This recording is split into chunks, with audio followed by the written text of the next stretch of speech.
यार सिंधी असांजा माण्हू ख़बर नाहे कॾहिं पंहिंजनि हालतुनि ते सोचींदा ऐं हक़ीक़तनि खे तस्लीम कंदा। सदियूं गुज़री वियूं आहिनि पर लक्षण अञा उहे साॻिया ई साॻिया। ॾिसो अदा, जिते असांखे ॿियूं ख़ुशफ़हमियूं आहिनि उते हिकु ख़ुशफ़हमी इहा बि आहे त असीं न सिर्फ़ सोचूं था बल्कि बहितरीन सोचूं था। इहा अलॻि ॻाल्हि आहे त जेकी इहो सोचनि था उन्हनि जी यादाश्त ई गुम थी चुकी आहे। उन्हनि खे इहो बि यादि न आहे त उहे केरु आहिनि, छा आहिनि, उहे छा चाहिनि था, उन्हनि जी मर्ज़ी कहिड़ी आहे, उन्हनि जा हक़ कहिड़ा आहिनि, उन्हनि जूं ज़रूरतूं कहिड़ियूं आहिनि, उन्हनि जा फ़र्ज़ कहिड़ा आहिनि। पोइ बि हरूभरू इन ॻाल्हि ते ज़िद असीं सोचूं था। तव्हांखे उन वक़्तु सोचणु घुर्जे जॾहिं तव्हां सही ग़लति जो फ़ैसिलो कयो था।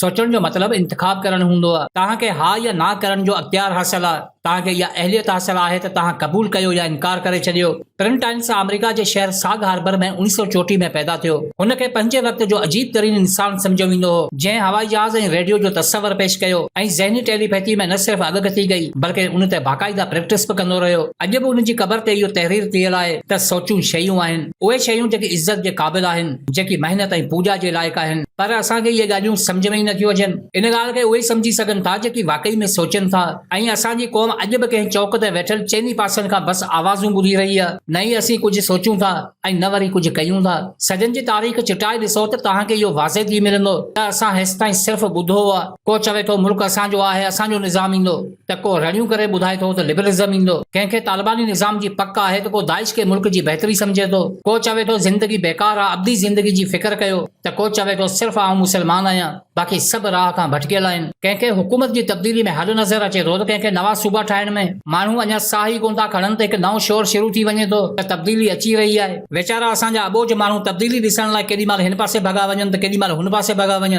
तब्दीली, ख़ुशहाली ऐं तरक़ी जे नारनि जी गूंज असांजे माण्हुनि खे सोचण, सम्झण ऐं ॻाल्हाइण जी कुवत खां मुकमल महरूम करे छॾियो आहे। हाणे गाॾियुनि जे काफ़िलनि, स्टेज जे सिंगारनि ऐं गाननि में लीडरनि जी ईमानदारी ऐं अहलियत ॻोल्हियूं था। हिन खां वधीक दहशतनाक मंज़रनामो ॿियो थी नथो सघे, जंहिंमें क़ौम जा करोड़ें ज़िंदा इंसान सिर्फ़ तमाशा ई बणियल हुजनि, जेकी करे त सभु कुझु सघनि था पर कुझु बि नथा कनि। जिन्हनि खे चंद माण्हू पंहिंजे मुआशी मफ़ाद ख़ातिर गुलाम बणाए मफ़ादनि जे गाॾियुनि में ढगल वांगुरु जोटे छॾियो आहे, जेकी कॾहिं पंहिंजे मुतलिक़ सोचनि ई नथा ऐं न ई पंहिंजी हालत खे ॾिसण जी कोशिशि कनि था। बसि कंध झुकाए इन्हनि जे इशारनि ते हलंदा रहनि था। इन में कसूर कंहिंजो आहे? ज़ाहिर आहे जेकॾहिं तव्हां रज़ा ख़ुशी सां गुलाम थियणु चाहींदा त को चरियो ई हूंदो जेको इनकार कंदो। तव्हांखे मानी खपे, उन्हनि खे हुकम जी पोइवारी करण लाइ को वजूद खपे। तव्हां गैरत मारणु छॾे ॾियो, ज़मीर खे ज़िंदा रखो। बुख जा पहर ज़रूर नसीब थींदा पर आख़िर में निजात जा दर ज़रूर मिलंदा। ख़ैरात वठी पेट पालण का ज़िंदगी न आहे। जेकॾहिं तव्हांजा सभु उज़बा सही सलामत आहिनि ऐं तव्हां बुख खे महसूस कयो था त इन जो मतिलबु तव्हां सभु कुझु करे सघो था। पोइ आख़िर गुलामी खे ई तरजीह छो था ॾियो?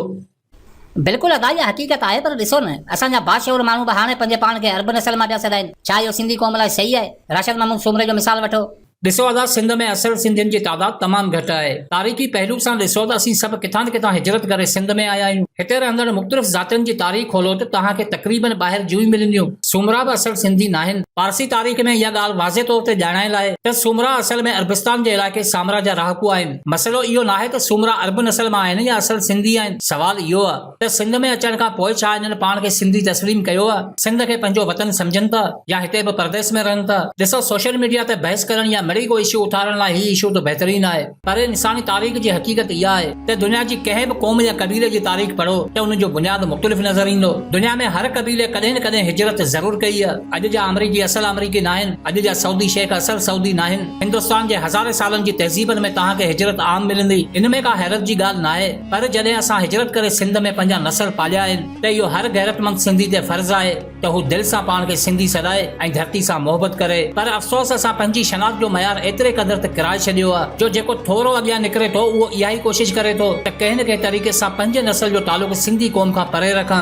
शाहनवाज़ ॾाणी जो मिसाल तव्हांजे साम्हूं आहे। ॾाणी बि असल सिंधी न आहिनि, असांखे ख़बर आहे। पर जॾहिं हिकिड़ो शख़्स सिंध में पैदा थिए थो, सिंधी ॿोली ॻाल्हाए थो, सिंधी तालीम हासिल करे थो, सिंध में खाए थो, पीए थो, पोइ आख़िर उनखे कहिड़ी ज़रूरत आहे इहो ॿुधाइण जी त आउं असल में सिंधी न आहियां बल्कि ॿिए कंहिं नसल सां तालुक़ रखां थो? छा सिंधी हुजण को ॾोहो आहे? दुनिया में करोड़े सिंधी रहनि था। हिंदुस्तान जा सिंधी पंहिंजे सिंधी हुजण ते फ़ख्र महसूस कनि था ऐं असां पंहिंजा नसल कॾहिं अरबन में त कॾहिं बलोचन में ॻोल्हींदा वतूं। असल में सिंधी त आउं बि न आहियां, पर असांजा वॾा केरु हुआ, किथां आया, कहिड़ो फ़र्क़ु थो पवे? आउं सिंध में पैदा थियो आहियां, इन करे आउं सिर्फ़ सिंधी आहियां। मुंहिंजा वॾा अरब हुआ या बंगाली, ईरानी हुआ या हिंदुस्तानी, मूंखे को बि फ़र्क़ु कोन थो पवे। आउं बसि इहो ॼाणा थो त सिंध मुंहिंजी धरती आहे ऐं सिंधी मुंहिंजी क़ौम। छा असांजा ॿिया सभु मसइला हल थी विया जो हाणे सजन पुराणनि नसलनि खे अची लॻायूं? हिते बुख, बेरोज़गारी, रोज़ वधे पई, बीमारियूं वजूदनि मथां कड़कनि पयूं, ज़ुल्म नाइंसाफ़ियूं बहाणी हलनि थियूं, दर्दनि जो दाहूं दिलासा ॿुधी ॿुधी दुनिया में ई दफ़न थी वञनि थियूं, ज़बानूं ख़ामोश बणियल आहिनि, अक़ल तबाही जे दर ते बीठल आहे। ऐं असांखे इहा फ़िक्र आहे त असांजो नस्ल कहिड़ो आहे। अरबनि सां नस्ल ॻंढण वारनि शायदि पूरी तारीख़ कोन पढ़ी आहे। जंहिं दौर में अरब सॻोरा पंजनि मासूम नियाणनि खे ज़िंदा दफ़न करे रहिया हुआ, उन्ही दौर में सिंधी फनी महारत सां गॾु हक़ मौजूद जा नारा हणी रहिया हुआ। इल्मी मैदान में असांजी तारीख़ अरबनि खां वधीक अमीर आहे। जेकॾहिं उन दौर में अरब सॻोरा एॾा मोतबर ऐं पहुतल हुआ त पोइ तव्हांजा वॾा उन्हनि खे छॾे हिते छो आया? छॾियो फुज़ूल बहस, हक़ीक़तनि खे ताणे हक़ जी वाट वठो। अॼु अरबनि खे तव्हांजी का बि ज़रूरत नाहे, पर सिंध खे तव्हांजो किरदारु खपे थो। बहितरी लाइ कमु कयो, तरक़ी लाइ कमु कयो, क़ौम खे पंजनि पेरनि ते बीहारण लाइ हिमत कयो। मसइला तादाद खां बि घणा आहिनि, इन करे अक़ल खां कमु वठी अमलनि खे वजूद में आणियो। ज़िंदगी फ़ानी आहे, बिल्कुलु आहे, पर किरदारु आरज़ी नाहे हूंदो। सदियुनि ताईं तव्हांजी प्रचार कंदो आहे। हिते इज़तूं नीलाम थियनि थियूं, घर घर में मतल हिकु मातम आहे। ज़िंदगी ज़ुल्म जी सलामी भरे थी, हर रोज़ कुल्हनि ते जनाज़ो खयो आहे। वक़्त जी वफ़ा कॾहिं नसीब न थी, सरमाए ने सूरनि खे संभाले रखियो आहे। तॾहिं त असांजा शाइर बि मजबूरी जो एतराफ़ कनि था त डिघा दर्द साथी सफ़र जा संभाले, ज़माने अॻियां पिया मड़ी मुस्कुरायूं। हिते दिलि ते पत्थर रखी रत जा ॻोढ़ा दिलनि में दफ़न करे,